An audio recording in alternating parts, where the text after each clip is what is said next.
Hello, you wonderful people, and welcome to another episode of Super-Fanta-Fi. This being a show where it's about TV shows of the supernatural, fantasy, and/or science fictional genre. For today's episode, I'm going to talk about the latest episode of Debris. A lot of really interesting things went down in this episode, so let's break it down. This was a very interesting Debris piece in particular. Let's kind of start off with that side of things. It's actually kind of sad because initially, obviously you see, it looks like the life has literally been, sucked out of these people. So I was like, oh, is this I was wondering, it seemed like from the beginning that might be the direction that it was going into, that these people are, making themselves younger. I thought it was going to be a thing of the reason why these people died is because it's we made you younger, but then we sucked up all the youth out of you and gave it to ourselves so that we could stay younger. Because obviously it seems like there's a radius, because that's what they're testing later on, when she's hula hooping, but it's the further they get away, that means in that moment, because it's as they kind of refer to it later on, it's a rapid and harsh rebound effect, boomerang effect, essentially, that basically biological boomerang, in a sense that you get rapidly young, but the payoff is you get rapidly old and you die. It's a double-edged sword, but that's only if you get too far from the debris piece. There's a large field, but basically it seems like the more people they make younger and younger, the more the wider the range is, so they could be further and further. But I would assume, because he was later on, the dude, main one behind all this, his name is Kurt. He was trying to figure out the math behind it, and I think I'm curious, how many people would he have had to get to sustain that? But it's too great of a risk, because we've already seen that 3 people died. You would all have to basically stay within the same radius with each other. You could never really go out and live your life, because you'd probably, for it to be as far as it is after a couple people, they would probably have to, do this to a lot of people. But you're also putting a lot of people's lives in danger, because if anyone slips out of that radius, they're dying. It's too great of a risk. It's a situation where you kind of feel bad for him, because it's these are people, especially for Kurt, it's helping people who feel forgotten, who felt lost. They have a second chance on life. He has a second chance on life because Kara is his wife.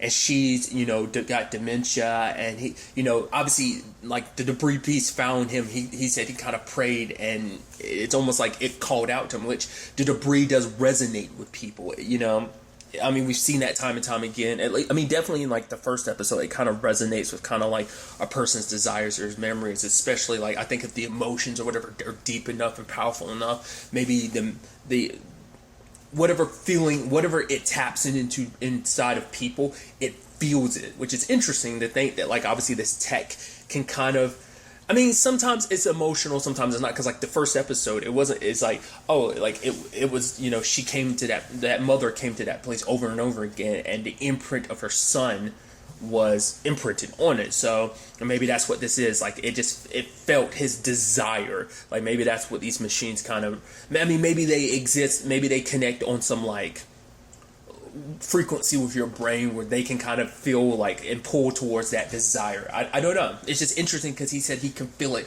calling out to him, and it seems like that is the case. The debris kind of calls out the people. So interestingly enough, he had a second chance, and he wanted a second chance with his wife because she has dementia right now, and obviously that's just it's like I said, it's a sad situation. It's not they're bad guys. They're not influx. They're people who found this debris. We've seen that time and time again now too, of people who are just victims of it, just because of just some tragedy that happened or just some accident. 2 episodes ago, that wasn't on anyone else. That was just the debris happened to land there, and there were, that ended up, they ended up being stuck where the atmosphere ended up changing because of it. So it wasn't, no one was at fault there. So it's just, it's a complicated thing where it's not like he's a bad person. He just wanted more time with his wife, and it's if they can't go back to the way they were, because for him it's if I already lost her once, I don't want to lose her again, because she goes back to that state. He's if you go back to that state, Carl, I'm afraid you're gonna die, And he's and you're not gonna remember to wait for me. And I was that was heartbreaking. Also, side note, that scientist dude kind of effed up at the beginning when he was oh yeah, these bodies. He's yeah, they're getting off an electromagnetic like the bodies are containing like the electromagnetism around or whatever. And he's like, yeah, can you even charge a phone? And even Finola and Brian are kind of looking at it like that. They didn't say anything, but I was like, that is kind of messed up. That you didn't have to actually test it by being like, oh yeah, side note, you could charge your phone, tossing your phone on top of one of the dead bodies. I was like, that's super mad disrespectful and effed up. But they were just testing the boundaries of it, and I guess those three.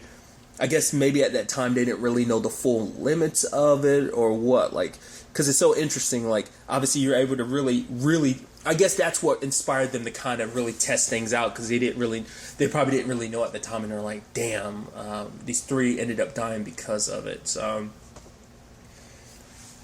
But sadly, at the end of the day, though, Kurt and his wife, they end up leaving the debris piece and end up getting as far away from it, so that, I mean, and it gets further and further away the moment Orbital ends up picking it up and, is walking it further and further away from them. But they, rather than, because he said he can't live without her, so he'd rather die with her. Almost like a very Shakespearean thing, obviously with the science fictional spin to it. But it's actually sad. But I mean, it's like, I don't know if you can't call it a silver lining. It's just Shakespearean in the sense that it is the tragedy that it is, the romantic tragedy that it is, But like I said, maybe there's some semblance is, hey, they're together, and even Sabash, who was one of the last people got turned young. For him, it's like, well, at the end of the day, you can't take away what I got. It's like, she's like, no, like, because I was able to feel alive again. When I do go back to being my original age, I'm going to fight tooth and nail to basically, I'm going to fight for every day I have left. It kind of reinvigorated him because he had kind of given up a little bit on life, but now it's like, no, I'm still here. I'm still alive. I felt that rush of life again in such a long time. It's like, that can't be taken away from me no matter what, So maybe I guess you can look at some silver lining to this whole situation in that regard. So, like I said, it's a very, like, sad situation with this particular piece of debris. So, other avenues in this episode, obviously Finola ends up telling Brian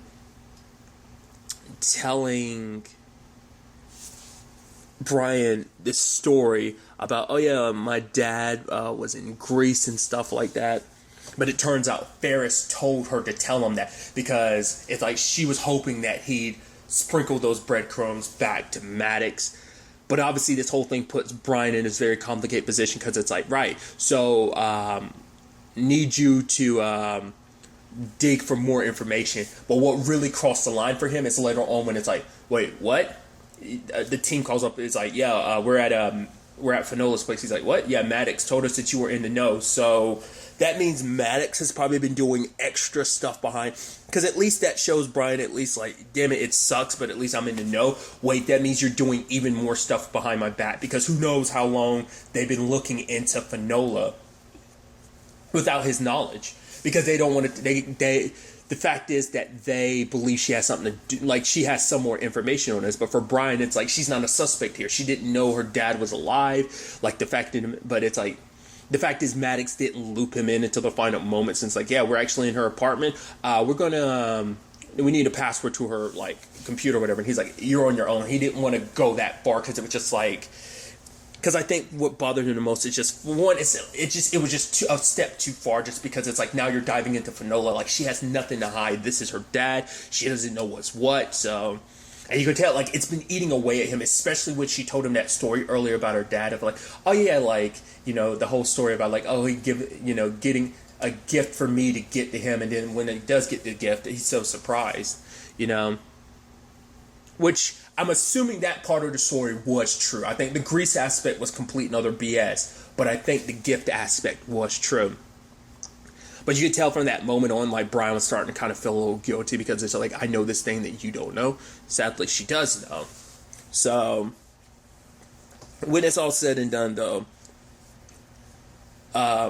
Brian's asking more about her dad, because he had brought up the fact is of like, yeah, like, I'd heard so much about your dad that he was like this hyper hard focused person. So that aspect of like him gifting himself a gift, like, it just, it's not the person I'd heard so much about at, Langley or whatever. And that's what actually kind of drove him to be like, kind of like something's up, because this is something I've heard so much about your dad, none of that type of stuff. So that's why I'm like, I don't know if that was complete BS or was it just the grease aspect to it. Whatever the case may be, it still fits with the fact is that Brian kind of felt like something was up. But Finola starts asking, why are you asking about my dad, so much about my dad? And Brian finally admits it, because your dad's alive. And she's just like, I think she was actually kind of shocked that he told her. And she kind of has this, I was like, wait, and I was trying to see what her reaction, I was like, what's her reaction going to be? And she's like, I know. And I know that you and Maddox know. It's like, how long has Maddox known? 2 weeks. And he's very like, and his reaction too, like, so I guess on some level, he's not too surprised. Like, he kind of pieced it together, like, So he wasn't too like, oh my God, so you knew? Like, he didn't say anything like that. It was just that mutual understanding, like, I know. And it's like, okay, I had a feeling you knew. Like, now her behavior recently, or at least how she's been acting recently, probably, like, correlates a lot of stuff in his mind. But, obviously also lets her know what Maddox is thinking. Like, Maddox is thinking, and it's like Maddox current thinking that it's a clone, and she's like, it's not. It's like, but you said you saw your father die. She's like, I did. You said you saw him dead. And it's like, well, that's currently where Maddox is with this whole situation. So I thought, and for him, it's like, can I trust you with the information I've given you? And eventually comes up the conversation of her being like, yes, you can trust me, because both of them we're both being lied to, because it's like, she got, what was that agent named, Brills? It's like, because she was asking Ferris, like, who was that agent? It's like, I've just never worked with him before. It's like, oh, just someone you can trust. And it's like, that's the thing. Why would he tell her, like, oh, Finola, she's lying to you? Like, because obviously both her and Maddox want something from George. The question is, what? Because that's the whole thing of, like, she's like, Ferris told me to tell you that story, hoping to get back to Maddox. And it's like, but why? Like, the fact is that it's like she's leaving Maddox breadcrumbs so he'll solve something, but what and why? And also she ends up throwing it out there that, like, oh, you can't trust Maddox, because obviously he's lying to you too, just like Ferris is lying to me. Like, all we have is each other, because we can only trust each other in this situation, because that's the only way we're going to find out answers to this. Once again, we learned earlier on in the season that Maddox has a connection to George by being like, damn it, if George is alive, he can kind of, he's the one person that knows all that we've kind of been mixed up in. And I'm curious, is that what Ferris is up to? Because Ferris knows that they have some shady stuff going on, and George is the key to that. So maybe she wants to maybe she's trying to lead Maddox down a particular path so they can leave themselves exposed, so that they can, I'm assuming it has to do with, like, them rebuilding the ship and everything. And once again, I don't know if, like, everyone higher up knows that that's what Maddox is doing, or a specific subsect of Langley is behind that. There's still so many questions there. What's interesting though is, like, obviously it's like, yeah, there's Finola tells Brian about there being potential, like, oh yeah, we think he's selling information to the other government. They're thinking in particular like China, but for Brian is like, no, this is the guy who saved my life. And obviously early in the episode we see Brian take this injection, and it's like, oh, it's something right for you. He's like, this early? And it's like, oh, they might have found something in your blood, and he injects himself. So I think when he says Maddox saved his life, he means it in more ways than one. Because if I remember correctly, like in like the first episode, like Finola was asking Ferris about kind of why Brian in particular was sent, and it's like she was kind of saying something along the veins, if I remember correctly, I could be misremembering, is that it was something along the veins of Maddox had saved his life, that Maddox kind of went out of his way to, like, I think it made it sound like Brian had been captured and Maddox went through a lot to save Brian. So I think that's also what he means he's indebted by. But these injections, I'm assuming something happened to Brian and his body, like, got damaged or something. Like, there's something there that he needs constant, like, maybe treatments for or something. And it's like, the treatments come sooner if there's something found in his blood. Like, I'm wondering if it has anything to do with the debris. Like, maybe, I don't know. So I think, like I said, it's not just potentially Maddox saving them that way, but also these injections might be connected at. I mean, it might be kind of all in the same vein of like how Maddox saved him, because who knows, like Brian could have been near death when they saved him, and these injections might be the only thing keeping him alive. So maybe that's why they also, this element comes up during a story about Kurt, who's doing everything he can to save his wife. Like maybe that resonates on some level, having a second chance. Because Kurt was basically talking about, you don't know, you're too young, because you should be able to kind of start your life backwards, kind of almost a Benjamin Button situation the moment you get old, because once you get old, that's when you start really just living your life. But just when you get started, like life, it gets taken away from you. So everyone should have that opportunity. It's like you're too young to know what, to have the wisdom of like, being old, and what that comes with. Just when you're living your life. Him and his wife have been married for 50 years. It's like just when you've been living life and it's good, it's just like it all kind of gets taken away from you. Maybe Brian understands a little bit more than Kurt kind of gave him credit for. I don't know. That is the question. There's definitely elements going on there. There's also the whole situation of Anson. Obviously, him talking about, once again, this debris needs to be free, but Maddox is like, you think like this should be in everyone's hands, because for him it's like, all you guys are going to do is you're going to take this debris and you're going to use it to try and basically geopolitical dominance is what he was saying.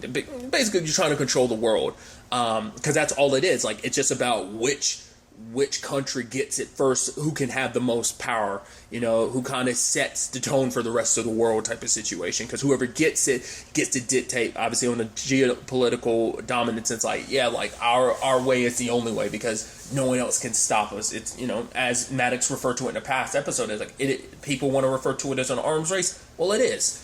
So it's kind of just another avenue, just like where nuclear weapons played a part in that same conversation, now this piece of debris does.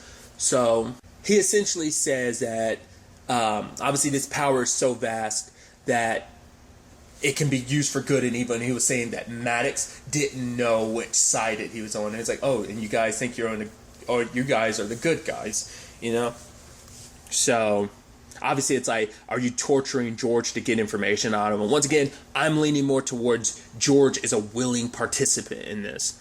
That's what I think. I don't think he's torturing him. Once again, the song that was this guy was humming last episode ended up being the same song that Finola, that popped up in that old video of DD sent Finola. So we'll see. But afterwards, after he was done talking, like, he kind of puts his head down and is like, nah, man, like, you go ahead and rest. You're going to need all that energy. But I'm wondering, is there more to it? Is it him like really just meditating or whatever? Who knows? But also, like, Maddox is getting like the codes cracked on his phone, but it turns out he kept getting a particular call over and over again, and it turns out it's from someone in Maine. It's like, obviously Maddox is like, I need to know that number. So we'll see where things kind of go on that front. But Maddox meets up with was it Tarklov, and still trying to get that debris piece that they were setting up earlier, which is so interesting that you would meet up with him, considering he's being watched by the government. Like, because obviously you don't want them to know what you're up to. So the fact is, but I guess it's like, well, as long as I get the piece of debris before anyone gets to him, I'm gonna be fine. So obviously the deal goes down. And in particular, I thought was interesting. He was like, I had Irina be the one with it. Because, he's like, I want it to be someone that you're familiar with. So maybe because kind of on that spy level, maybe Langley and the Russians have had interactions in that regard in the past. So maybe that's what that's supposed to be about. I don't know.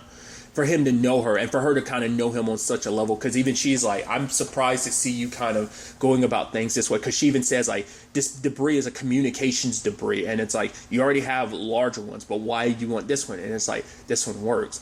I'm assuming it has to deal with his son. Like, maybe there's some signal issues in its brain, and maybe that's why he needs like some kind of communication, some debris that kind of acts, because like he ends up spinning that thing on top of it and it's levitating. So I don't know whether it's supposed to represent like.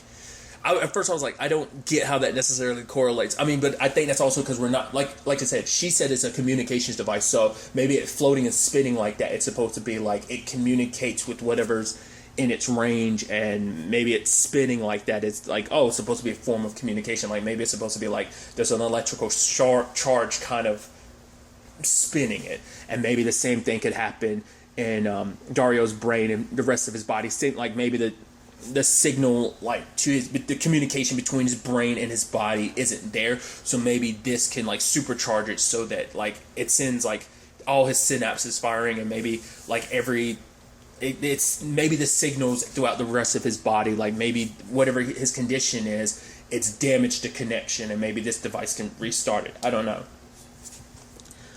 So I think we're getting closer to understanding this bigger picture with Maddox, but once again, it just every step closer we end up finding out there's like 50 more in front of us, because it's like finding out what Ferris and Maddox are up to, like why she's going about things the way she does. But at the very least, everything's out in the open between Finola and Brian. It's like, well, also they're surveilling your place. Like I was wondering if he was going to ever drop that information, but he did.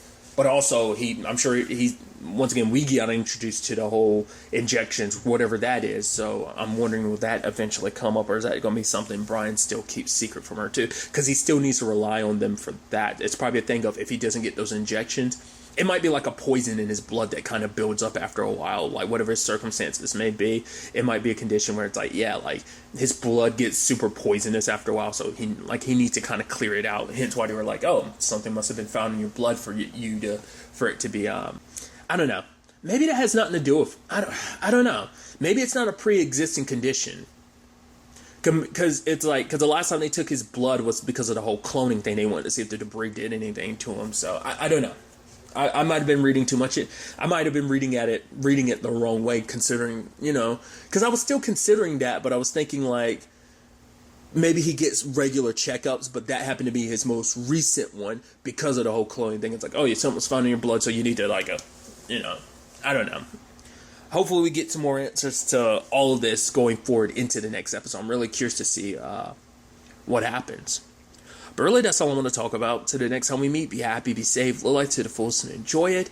Good day, and goodbye.